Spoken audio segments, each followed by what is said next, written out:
everyone, and welcome to Grow, Make, Cook.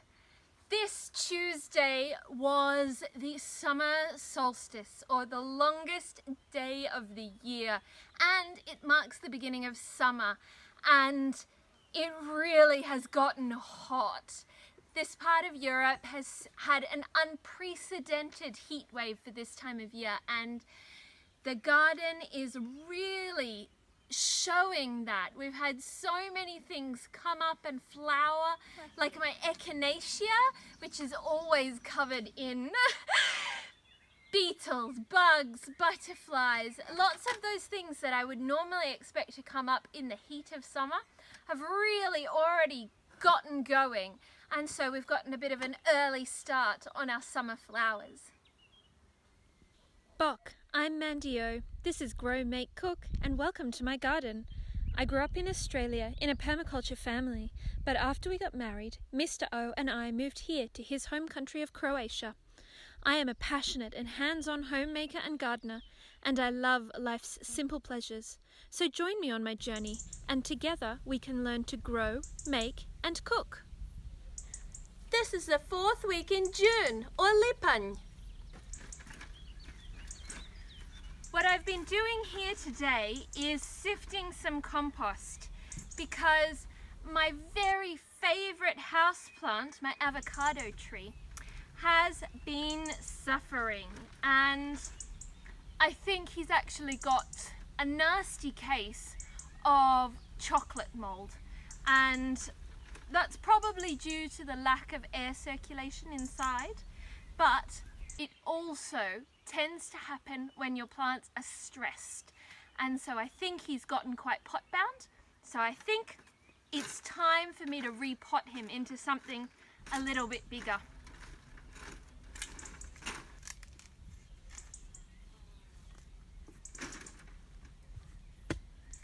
Before I go off and do that job though, I want to show you this. This is a potato, and it's popped up here in my compost heap, and it's probably come from the remnants of last year's potatoes that I didn't dig up successfully, or potato peelings or something like it. But I am going to have to dig him up now because he's getting quite long and straggly. If he was in the ground, I would earth him up right now to try and get more potatoes.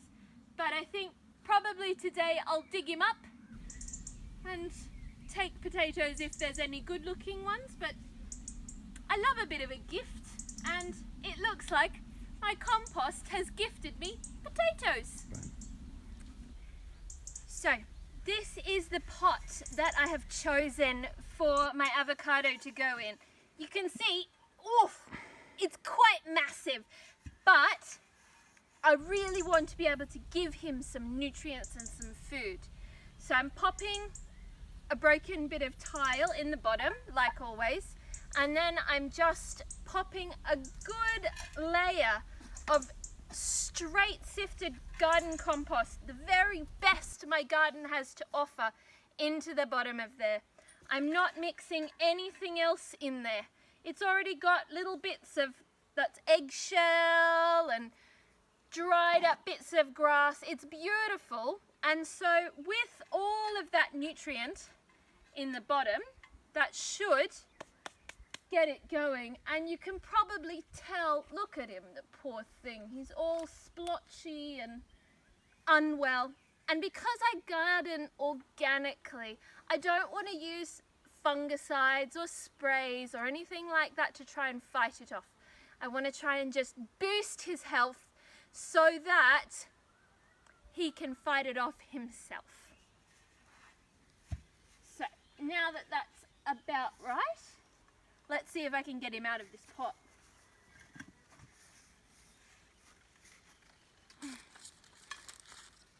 Oof, yep, there is roots coming out the bottom of this pot. Oh, he has been very much, oh, that's really heavy. Oh my gosh, that's really heavy. Oh. Yep.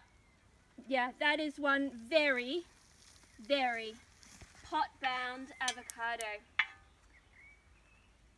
Oh, poor thing. I'm just scratching the bottom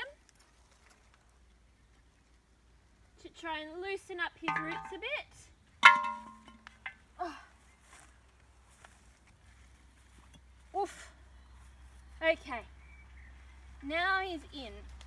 Settle him down a little bit, and I'm just being a little bit rough, I guess, with handling the outside edge of that root ball. It's not really teasing the roots so much as just beating them up a little bit. As I'm not ripping them, I'm not doing anything drastic, but I'm not being very gentle with them either. And then I'm just going to fill around with more of my compost all the way around the edges so that he gets the most amount of vitamins. I want to straighten him up a little because he's growing a bit wonky.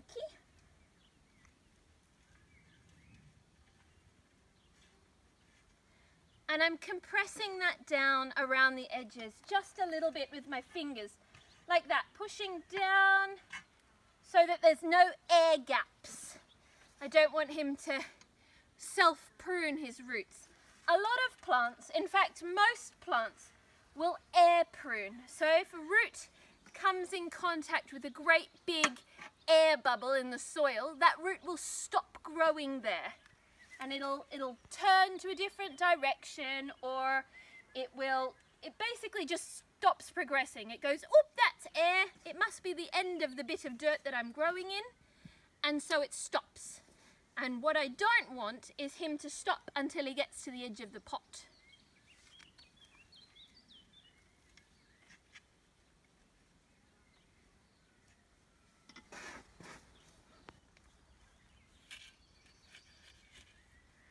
Now, what I'm doing here is adding the rest of that compost to my garden bed. This here is one of my garden beds that has been full of lettuces that went over. And I was very, very disappointed for a little while that all my lettuces had gone over. But that's the nature of growing your own, is that it's all swings and roundabouts. Sometimes you win, sometimes you lose. So, the trick with growing your own is to always have a backup plan. So I've planted some more lettuces. What I have here is an old egg carton in which I have been growing a slightly more robust Kos style lettuce. And it's a red robust variety. And it's called red coral, very original, and it's supposed to be harvested in the heat of summer. So I'm hoping that in its little pockets like this, it will produce us some salads, because I'm really missing having fresh salad. There's nothing like a bit of fresh salad direct from the garden.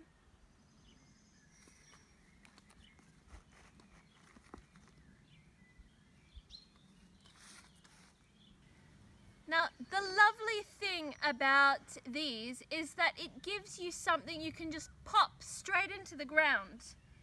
And so you don't have to worry about pricking them out of pots or trays or any of that.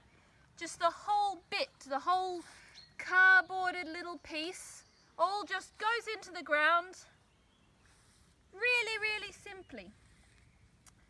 Now, I have to get this job done because I'm going to be away, and poor Mr. O doesn't really know how to tend a lot of these little baby plants when they're inside at home.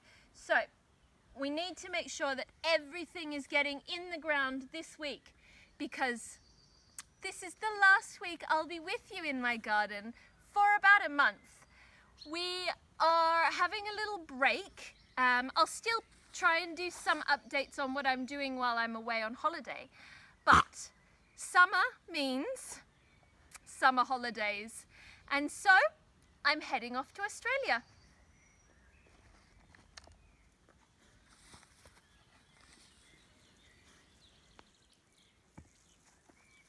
And of course, as always, everything when it gets planted, even heat-tolerant things like heading lettuces or cos-style lettuces, even those all want a really good soak when you plant them, and they will thrive if you keep the water up in this nice warm weather, or at least that's what it says on the packet.